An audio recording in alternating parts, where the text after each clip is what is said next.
Now let's shift gears into matters concerning health. As I mentioned earlier on, we now talk about you.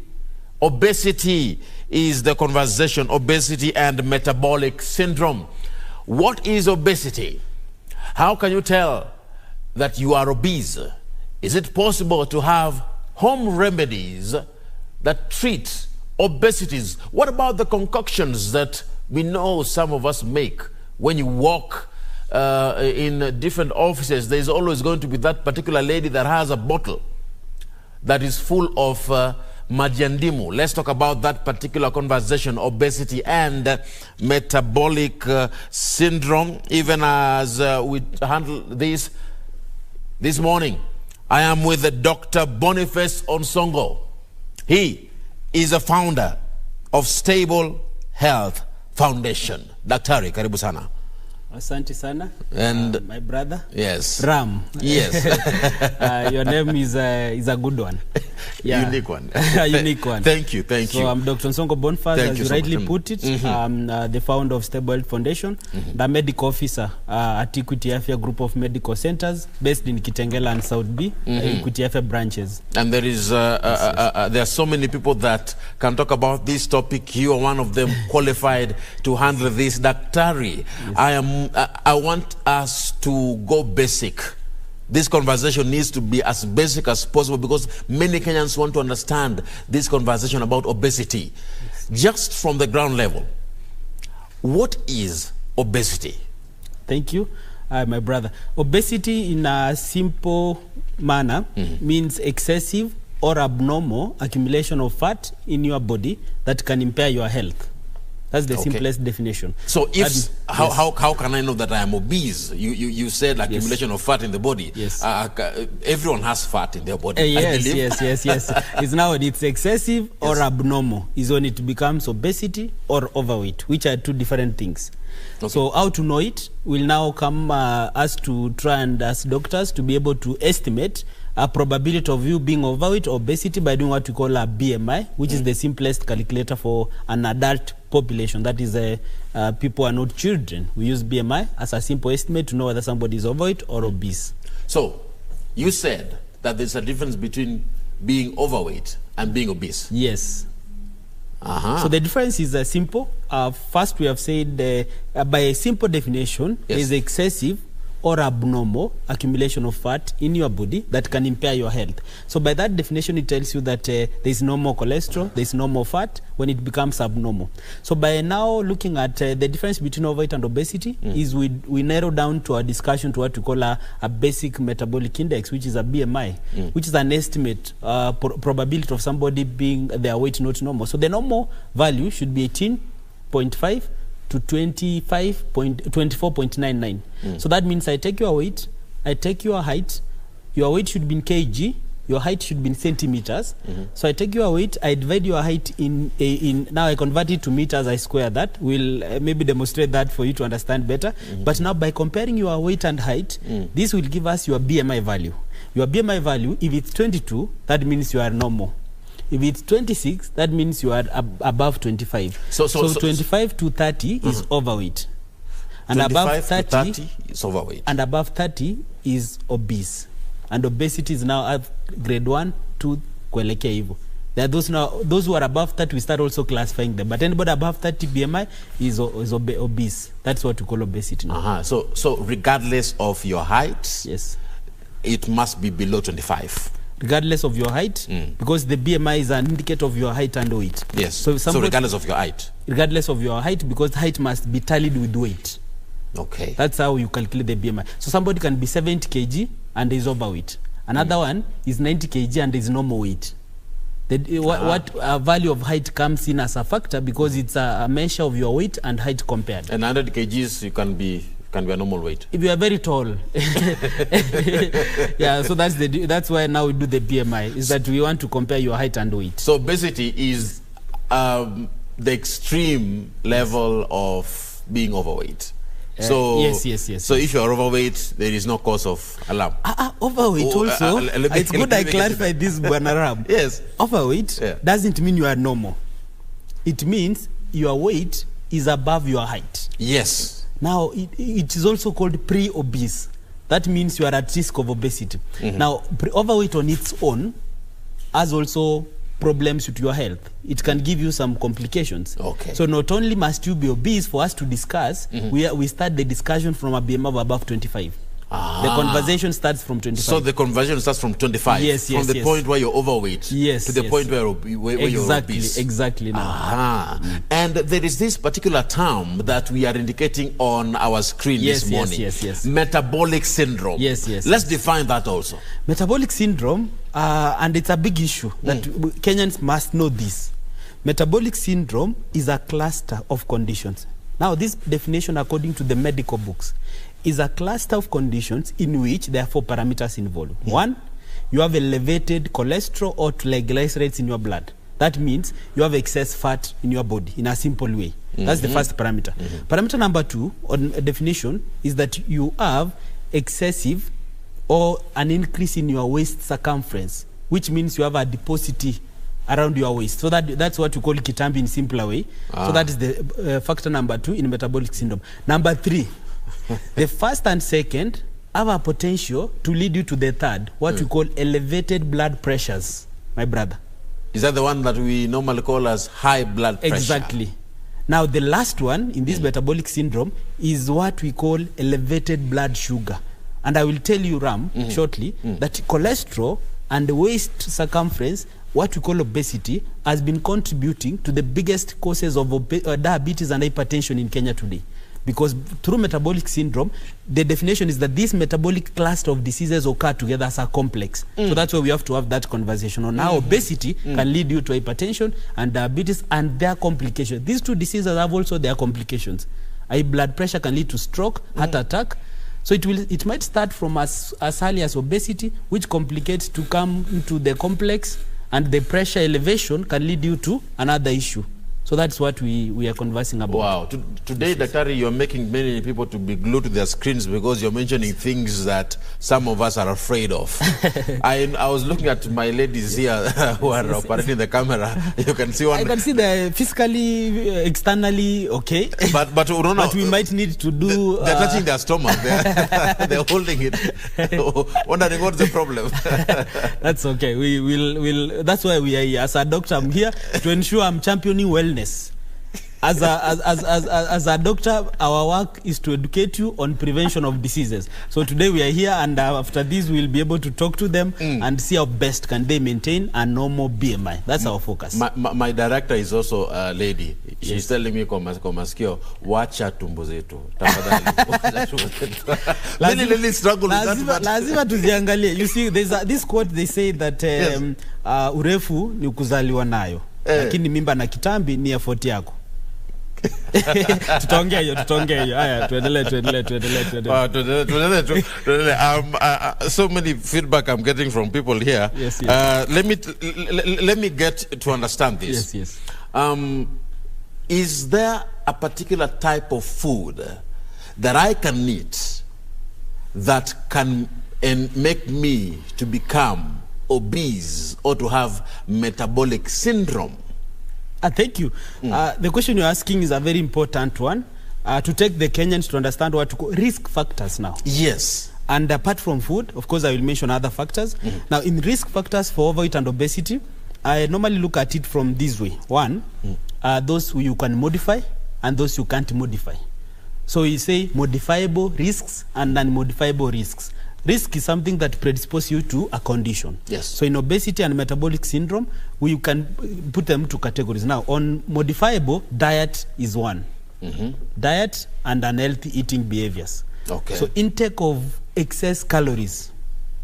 People think that it's about meat, nyama choma. It's about the calories you take in a whole day, combined with other diet habits that will accumulate in the body. For example, Bwana Raham, as a gentleman, you need about 2,500 calories in a day for you to function. A lady, about 2,000. So let's say a normal human being should take 2,000 to 2,500 calories. Yes, in a day. So the food that will help you to develop obesity or overweight that will accumulate to that is when you take those calories in excess.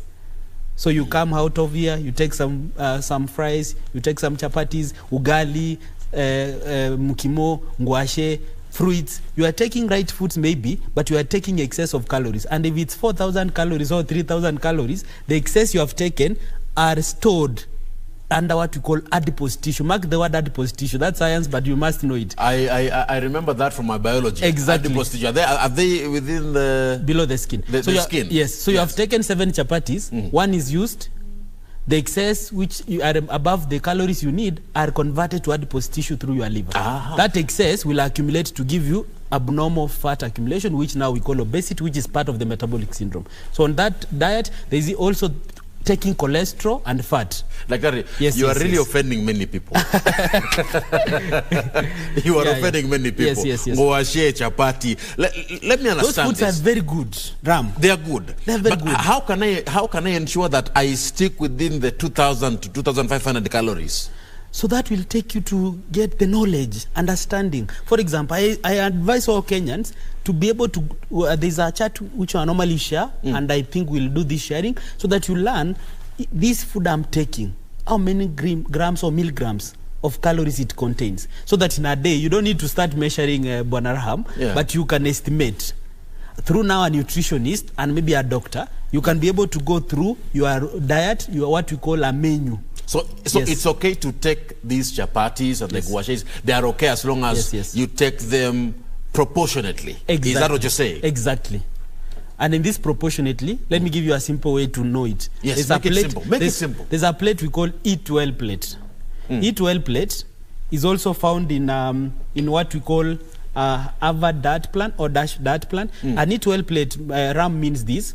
Your plate should be vegetables and fruits. Should I repeat again? Repeat it. Half of your plate should be fruits and vegetables. A half of every meal or a half of a particular meal?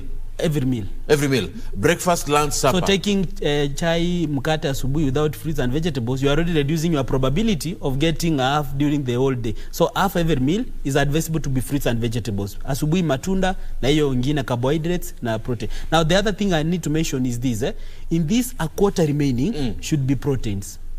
And the other quarter carbohydrates. Now the culture of Kenyans, and I'm sorry to say I'm one of the Kenyans, is that we take a half to be ugali or carbohydrates, another quarter to be protein, a quarter to be vegetable. So we reverse the Eat Well plate plan. That is scientific. Say it again now, Doctor. Yes. In a full plate, every single meal, when you sit down, whether breakfast, lunch, or supper, a half of it is vegetables and fruits. Write that down. Actually, nutritionists write that it should be 5 portions. Mark these 5 portions, and a portion is equivalent to your feast. Your feast. So that means 5 portions of vegetables and fruit the whole day. That's why in the morning, let's go back to the circle. Let's go back to the circle. It will make someone understand this thing better. That's okay. A half of it, vegetables and fruits. A quarter, proteins, and a quarter, carbohydrates. Ladies and gentlemen, I hope you've written that down. Yes. Now, there is a question that is being asked by my dear Joy Ndegwa. She's asking, but there are people who eat, and they eat a lot. Sometimes you may say in excess, but they are always slender or skinny. And we know those friends. Akule vipi, hata nona. I wish I could demonstrate them. I have the pictures here. So it's important to have that conversation, Bwana Reham, because there is now what we call, apart from the diet, which I've mentioned is modifiable. The other modifiable is exercise, RAM. Which we cannot discuss. You must exercise 30 minutes a day or 250 a week. Now, these are the non-modifiable factors. The non-modifiable factors are now what leads to some people who are not eating and they are still accumulating weight, and those, they eat less foods but they accumulate weight, and some who eat a lot of food and they don't accumulate weight. So the cause on that the cause on that is now what we call genetic and endocrine factors.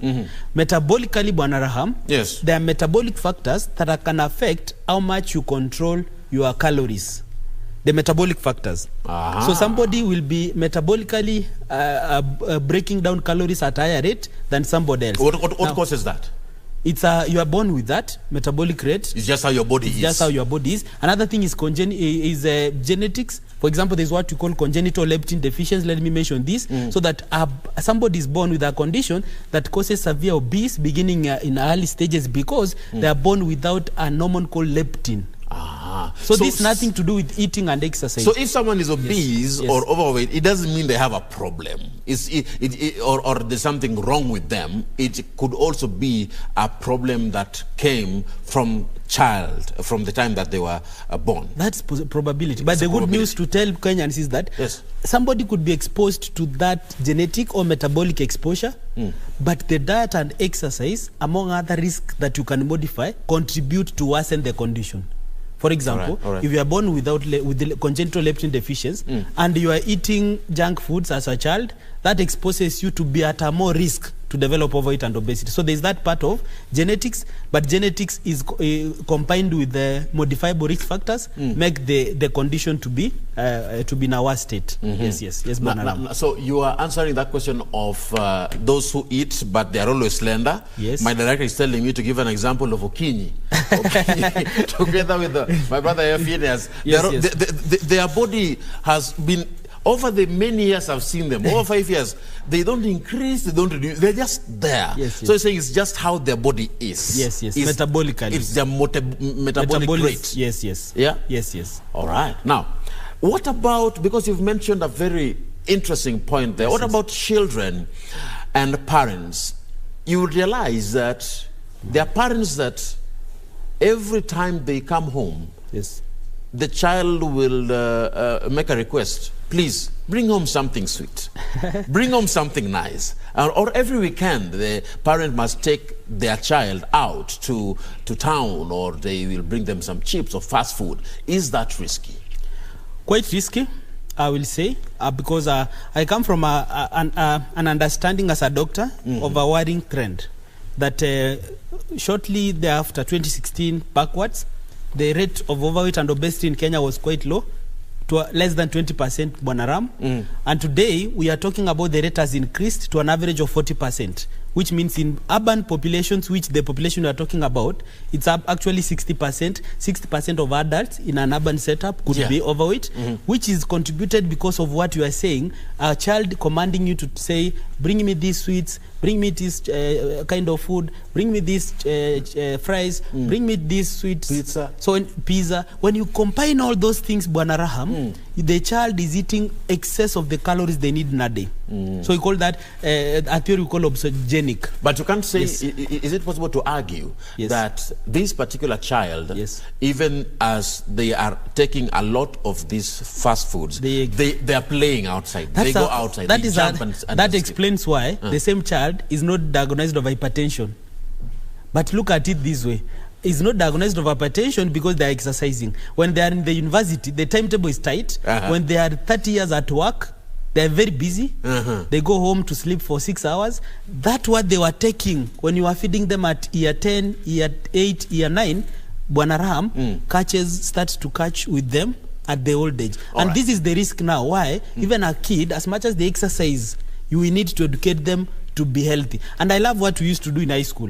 What time were you eating your last meal in a day in high school? The last meal? Yes. In high school, I was in boarding, so different schools have different... I want that. The last meal was by what time? The latest? 6 p.m. 6 p.m. Why was that important? So that by 6 p.m. you have eaten your last meal, your body is metabolizing the food through overnight. Now you allow your kid at home to eat at 11. Which is dangerous, and at 11 the kid is eating excess calories. What is the latest time somebody should eat? I will advise Kenyans to do what the high school was doing, because teachers are very intelligent people. So eat by 6, after 6 don't eat anything. If you must be late, then maybe by 8, by 7. What if I have the munchies? You know, sometimes you feel like you want to eat something. That is why midnight snack. That is why obesity has increased to 40%, Bwana Raham, because of that mentality. And that is why, as doctors, we are focusing our attention. As wellness champions, we must educate Kenyans that it's about mindset. You must change your mindset, Bwana Raham, to say that I have to eat this time, I have to eat this kind of meals, I have to exercise, I have to drink this amount of water to reduce your energy intake, and also, Ram, to increase your expenditure. By the way, you can reduce your intake to 2,000, but you are not increasing your expenditure. So you don't exercise, but you eat. You don't exercise, but you eat, which is also dangerous. So as much as we reduce what you are eating not to be excess, you must also increase your output by exercising daily for 30 minutes, Bwana Ram, as high schoolers, as small kids do, because that's why these diseases that complicate by overweight and obesity come in old age. So it's important to look at that also. Wow. I'm really wondering how Kenyans are surviving lately. Now, there is a question of intermittent fasting. Yes, yes. Is that a solution? There are many Kenyans that are talking about mixing concoctions. Yeah, you know of them, Dakari. I know you've heard of them. You take some lemon and some ginger and many things, and they're mixed, and they drink these concoctions throughout the whole day as a form of slimming themselves, or it helps the time your obesity. I want you to respond to that question after this break. Thank you. You'll tell me whether these things work. We'll come to that. Yeah? Thank you so much. This is Good Morning Kenya. Stick around for this. I know you love it. I sure do.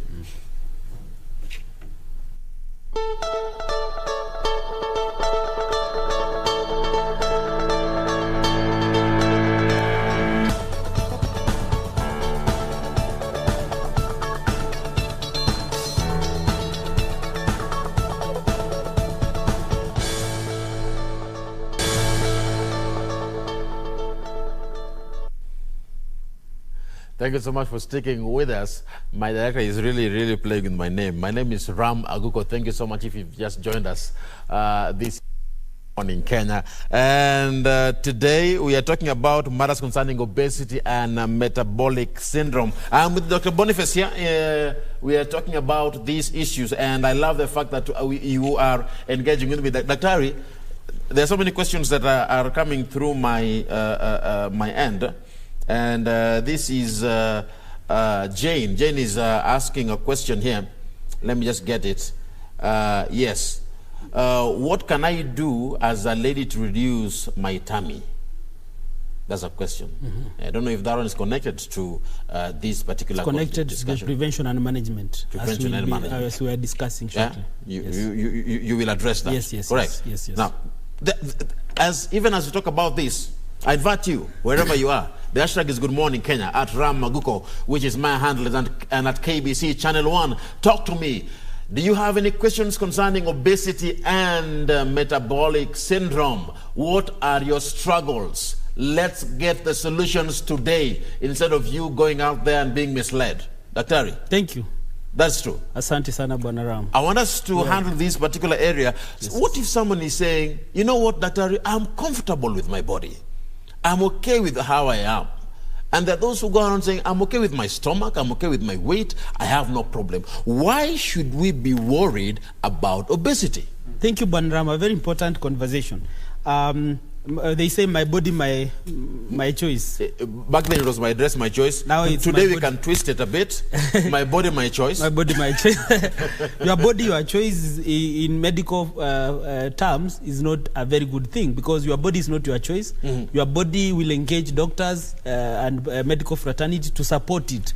For us to converse this issue today, it's because it's becoming a major concern. But it's important, I mentioned to you, Ram, that in some countries like South Asia, the 2016 research showed that less than 0.1% were overweight. That means less than 1 person in 100. So that means the entire, you walk in South Asia today, people will be normal weight and height. At the same time, Samoa, urban Samoa, 75% were overweight. Now in Kenya, why should we be worried about obesity? One, we have realized that as obese cases, or as the overweight cases increase in numbers, some diseases that are associated with metabolic syndrome become more common. Already we have mentioned about high blood pressure, diabetes. Now those two are not even a major concern to me, because the complications that come with those two is what is worrying. One, for example, is heart diseases and stroke. Today we have seen even young people below 36 years developing a heart attack, developing heart complications, developing cardiovascular risks. We have seen old people in 50s developing varicose veins, numbness. These things could be accumulating because from metabolic syndrome we saw that obesity is also related to excessive fat. And when fat accumulates in your blood vessels, in a punguza, it reduces how your blood is circulating. The other complication is type 2 diabetes, which I've mentioned in the definition, that when you have excess cholesterol, which is due in many people who are overweight, that cholesterol in 40 years, 50 years, when we are older, we start developing resistance to insulin. And for your information, insulin is what makes us to control our sugars. So when you resist it by having excess fat in your blood vessels, you develop type 2 diabetes. The other thing is certain cancers. We have seen ovarian cancer, breast cancer, and before cancer, remember, there's what we call benign tumors. Like fibroids. I've heard of it. Yes. When I was back in university 2017, there 2016 backwards, in my 5 years of practice, I've come to learn what I learned in campus makes sense, because we were told that, for example, fibroids, there are 4 risk factors. They're called 4 Fs. 4 Fs. One of the F is fertility. The second F is being female, and the third F is fats. The 4th F I will not tell you because you have not paid school fees, but I will come to tell you next time, Bonaram. I will pay school fees. But the first 3 Fs, you have seen fat there. So that means fibroids is increasing in numbers because ladies are accumulating more fat among the other risks like gender and the fertility that have also been associated with that. So being a female... Yes, of course, that is gender. You can't modify. That is a risk. Yes. But now they are modifiable like fat and the ones I've mentioned. There are also some digestive problems, sleep apnea, osteoarthritis. We grew up in villages where people, some of our older relatives, and maybe neighbors, even in high school, you walk to a dormitory and your neighbor is snoring at night like a generator. Baka na change gear bwana. Ukiangalia watu sana wengi wao walikuwa ni overweight and obese because they are not able to breathe normally. So we call it sleep disturbances. So they snore the whole night. So that's another complication. They are changing gears for the whole night. And the other complication is stress and mental health. Bwana. Some people, when they are overweight, they don't akili yao iko stable, especially after birth. A lady delivers today, anakuwa na ile tunaita tumbo kanaitwa poti. There's a name they call, ladies know. And some of them are mentally disturbed to even cause what we call postnatal depression. And one solution to support this community is to ensure they are physically fit so that they can bring back their body after they have delivered 5 kids. But now, Dr. I'm looking at this lady that is pregnant today. Yes. She is going to add weight. Yes. Because of the pregnancy. Now she's no longer eating for 1, she's eating for 2. Very true. So how can she ensure that she's okay in terms of her health and her weight, because they still need to eat? That is where we come in. Nurses, doctors, nutritionists, your antenatal profile practitioner, so that we are able to educate you and give you a guideline on which foods and which quantities. It's not about the type of food, but the manner, the time, and the amount you eat. So they can eat foods that can give their kids nutrition, that can give them enough breast milk, Banaram, but at the same time be good amounts that will not predisposing them to develop overweight and obesity. So it's not about them stopping to eat, and I am not advocating for people to go and say I'm not eating because I want to cut weight. That is very dangerous. Actually, it's a mental disorder. What about intermittent fasting? It's a part of the discussion in prevention where we talk about the first point on prevention is nutrition. Where you reduce the intake. So if I choose not to eat for like a day or 2, and then I proceed on the 3rd day, is that good for me? It's something that you have really to sit down with your doctor, because it's also dangerous to take 2 days without eating. Then when you eat the 3rd day, you compensate, Bwanarem.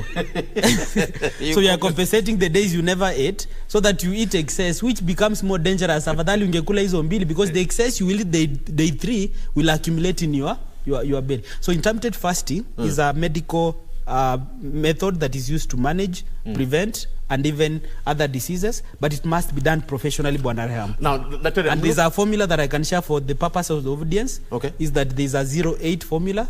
But you have to look what you can tailor make to your side, where you eat at maybe 9 a.m., then you wait for 8 hours.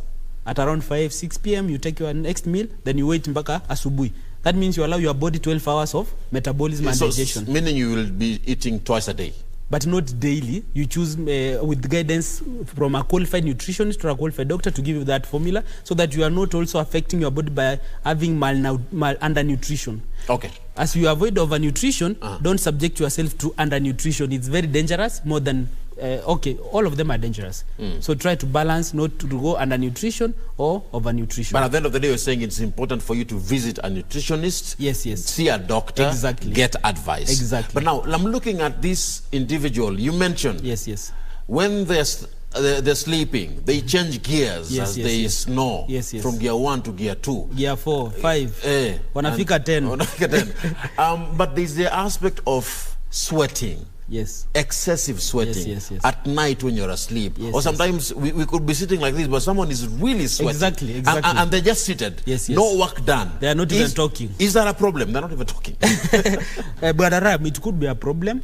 But now we have to look at it in so many aspects. Maybe it's they are sick, they have infections, so they're having excess temperature release, ile tunasema fever and chills. But if they are not having any metabolic disorder, and they're excessive sweating, especially in obese people overweight, there's that probability. So, but it's nothing that we can say if somebody is sweating, these are the problems. So there are also people who wakona mikono inakuwa tu maji throughout hata wakiwa wadogo. So this question must be addressed on an individual basis. Okay. After we do what we call risk assessment and analyzing what could be potentially causing your symptom. Even at instances where someone is asleep at night, during the day they are okay, but when they sleep at night they sweat a lot. Yes, that's an individual basis, and partly it could be led because of the same metabolic syndrome that we are discussing in most cases. What about concoctions? Do we have certain foods or home remedies that prevent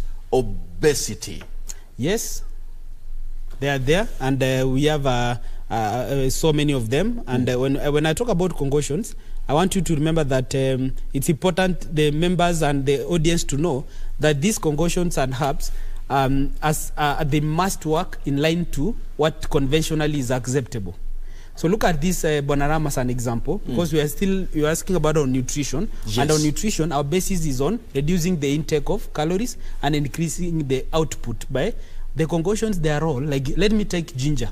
I do ginger routinely 3 days a week. Ginger in the morning. Sometimes I put garlic and turmeric. Are you saying that as an example or something? That I do it. Oh, you do it? Yes, I put honey, ginger, and lemon. Every morning? Every morning, but not daily, because I alternate it with other juices, other health juices. This is beneficial because the concoction I'm making in the morning, that is honey, ginger, and lemon, helps me to be able to stay healthy, because the ginger has an aspect of lowering the cholesterol levels. What about stomach acidity? Because I'm trying to get... Now, for stomach acidity, we also manage it separately, which is a conversation ram for another day. That's another day. Invite me. But I'm talking about, for example, now, some people take skuma wiki and they complain of stomach upset. The problem is not skuma wiki, is your stomach. Because the same skuma wiki is what somebody took up and they're okay. So we need to look at if something's beneficial, what can work for you? And that what cannot not work for you, how do we help you that it's not affecting your stomach upset and among other things? So on that aspect of concoctions, they're there. There's this what we call green tea, herbal teas, Chinese herbal teas. Are they good? Some of them are good, but I will caution Kenyans. The problem is not about them. The problem is how we use them.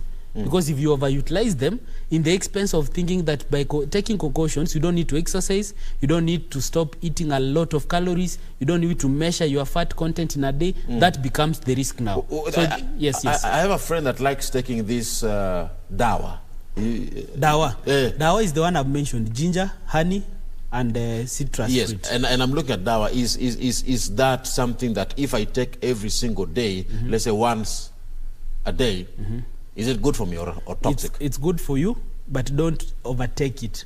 There's a mention in lifestyle disease management I call moderation or temperance. Moderation is an aspect in which even if something is healthy, Bonaram, if we overdo it, it becomes risky. Toxic. Yes. So everything has to be done in measurable amounts. Now, I'm looking at the question that was asked before by this lady here. The problem with the tummy, they want to reduce their tummy. Thank you. You can advise her on that. So we are looking at it in two ways. Yes. One, we want to prevent progression of the tummy. Number two, we want to manage the tummy. So let me start with managing the tummy. It's easier. In medical practice, in management of obesity and overweight, we look at it by one, reducing the intake of calories. to a measurable amounts. If a lady you need 2,000, kindly we need to work up and advise you the foods you take in a day. We try to estimate and so that you don't take excess. Number two, after we manage the intake of calories, there's a what we call eat well plate, which I advise Kenyans to research about. Eat well plate, it's a plate in which the calories taken are adequate. At the same time, the food you are eating in a day is not giving you malnutrition. So you have a food where there's fruits and vegetables in excess, which is half of your food in a day. Half a plate per sitting should be fruits and vegetables. A quarter should be proteins. A quarter should be carbohydrates. Bonaram, that means when you do that, you are trying to ensure you are getting the proteins and carbs you need as minerals. At the same time, you are preventing excess fat and calories intake so that you don't accumulate excess energy. Number two, which is simpler, is increase your expenditure by exercising 30 minutes a day if you are not obese or overweight. If you are obese, you increase this to 45 minutes to 90 minutes per day. Exercise 30 minutes a day if you're not obese, and if you're obese, 45 to 90 minutes a day. That's according to the nutrition and dietitian guideline globally. That is there 1,000 pages. It's evident that 45 to 90 minutes helps people who are obese to reduce their weight. And after they gain the weight, the desirable weight, they have to continue to avoid regaining the weight back that they lost before. Yes. That how can you achieve that, Ram, in a simple way? Daily, ruka kamba, ndesha baiskeli, weekend, enda swimming. For men, we love football. Ensure you do 7-a-side, 2 hours of football, intense exercise. Go to the gym, do a treadmill, intense. Should be intense. Walking for 2 kilometers, unatembea tu pole pole, is not moderate intensity. It's good for your healthy, but you must supplement it with intense exercises that can make you sweat so that you can burn calories. So these exercises can also help with reducing belly fat. Exactly. Okay. As you do that, ensure maybe it could be genetic.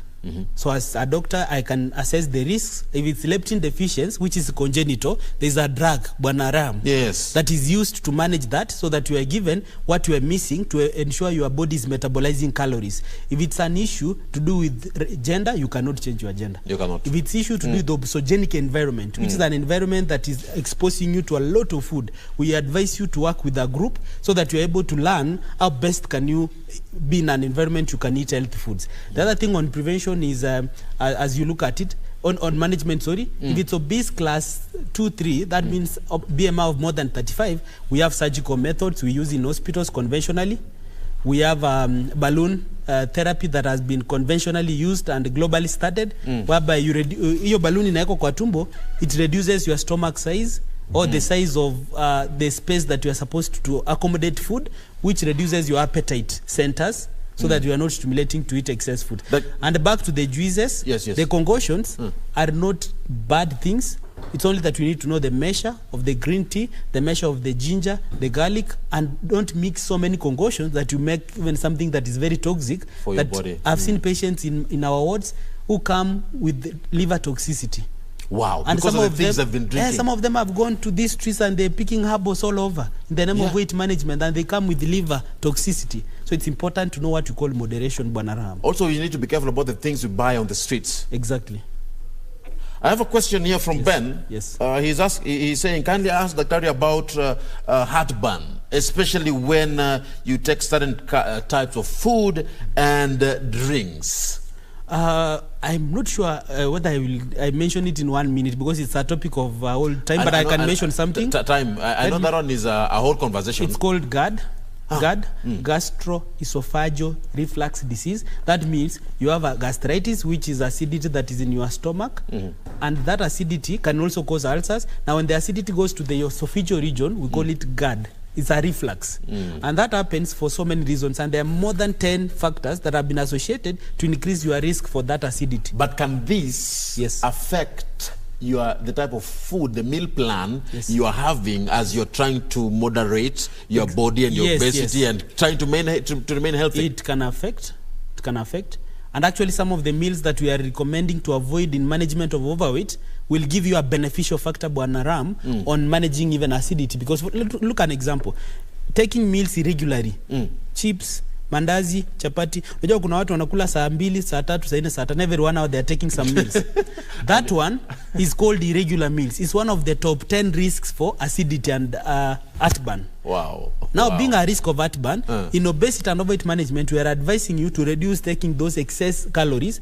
By reducing them, by taking at least good meal plan, you have also sorted the issue of excess acidity. Can milk yes reduce heartburn? It's a controversial topic, Bwana Ram. It's not that easy. I know. When you take it, you feel you are relieved. Yes. But some people use that as an advantage. They take it to relieve. But what's the real deal in acidity? There was excess acid in your stomach. So milk does not stop the acid from coming to your stomach. Milk is a reliever. So people overuse milk while not eliminating the risk that increase the acidity. Unajua maziwa inaenda inafunika. Inaposha tu. But ile kidonda siko hapo.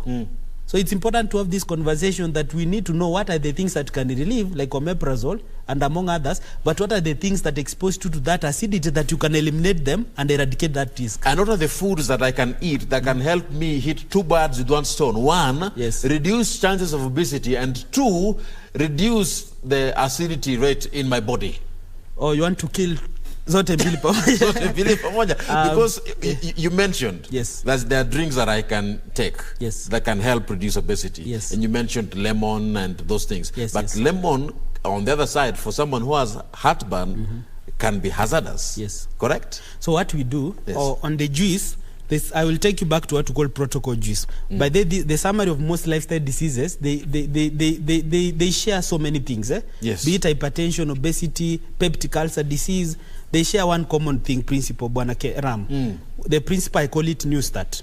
Nutrition, exercise, water intake, rest, that's sleeping enough hours, temperance, which means moderation, among other factors. But let me remind you something, Bwana Ram.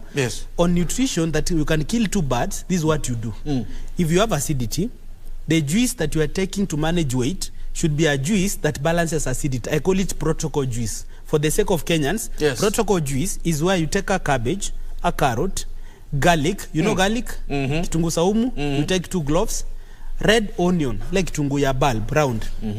Cabbage is a natural anti-acid. So that carrot and cabbage, with the garlic is helps to, it's like a blood thinner essentially.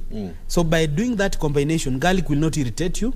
Cabbage and carrot will neutralize that effect. So that protocol juice or the salad is like you are managing weight by ensuring garlic is there, but you are managing acidity by cabbage and carrot. I call it protocol juice. So blend very it, beneficial. Blend it, like every morning, and drink it. So at least 3 days a week. I know someone is writing this, so you say protocol juice. A quarter cabbage, 1 carrot, 1 red onion. Red onion in ile around ya soko ile.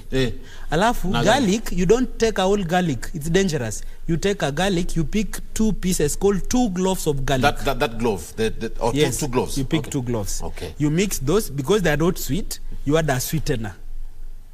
You add, for example, if you are acidic, ukona shida na acid, unaongeza ndizi, because ndizi iko na zinc ya kusaidia kidonda kupona kwa urahisi. So ripe banana is added there. You can add maembe, Bwana Ram. You can add asali, so that juice is not bitter. We don't want Kenyans to take some concoctions that are very bitter to an extent you discourage your colleagues from taking that. You must make the concoction or the health juices sweeter, so that you also enjoy it as you manage your weight and manage acidity. Daktari, I'm concerned. I am concerned. As I mentioned when you started, we are as basic as possible to reach the mwananchi there. Kabisa. These concoctions you're saying, they won't make someone diarrhea. Which one? You the garlic, all these things. For someone, as it haribu tumbo, help me understand. Kwa hizi concussion nimesema Bwana Ram, it's nothing that will give you diarrhea. Nothing. The causes of diarrhea are evident, are medical, are documented. We know what causes diarrhea. So the problem is, you go with those concoctions I've mentioned, you don't wash them, you come from the washroom, you pick a carrot, you want to take that carrot and blend. Without washing your hands? Without washing your hands, without washing the carrot, you will come with diarrhea to my clinic tomorrow in Equity Afe Kitengela, and what will I do to you? Because the problem is not the concoction or the carrot you took, it's because the contamination. Because diarrhea causes are there, and maybe one day you'll invite a doctor to talk about diarrheal illnesses, which is a whole topic. on what can cause diarrheal illnesses. Wow. Yes. Dr. Let's wrap it up. Asante. Thank you so much. Thank you so much for coming. Thank you. And I know this conversation has intrigued many. We should call you again and we talk about these things. I will come back, Bwanaram. Yes. And I will come again. And today, if we had time, next time we can do this. We demonstrate how to check your BMI, your pressure, your sugar, so that Kenyans will know the significance of them walking to the next available hospital or medical center to go through those checkups. You mean I can know my BMI while I'm at home? You must use them if you have the scale. The scale. At workplace, we even bring the scales. You will come with it next time. I have it. I will check you after the program, the back office, and we can always do that to educate the Kenyans how they're able to do what we call body measurements. Wow. And actually last month was a main measurement month. Every Kenyan needed to know their BMI, their blood sugar, their blood pressure. Daktari, yes, we should do that next time. Thank you so much. And of course, that brings us to the end of this conversation. Obesity and metabolic syndrome. Have you learned something? I sure have. My name is Aguko. This is Good Morning Kenya.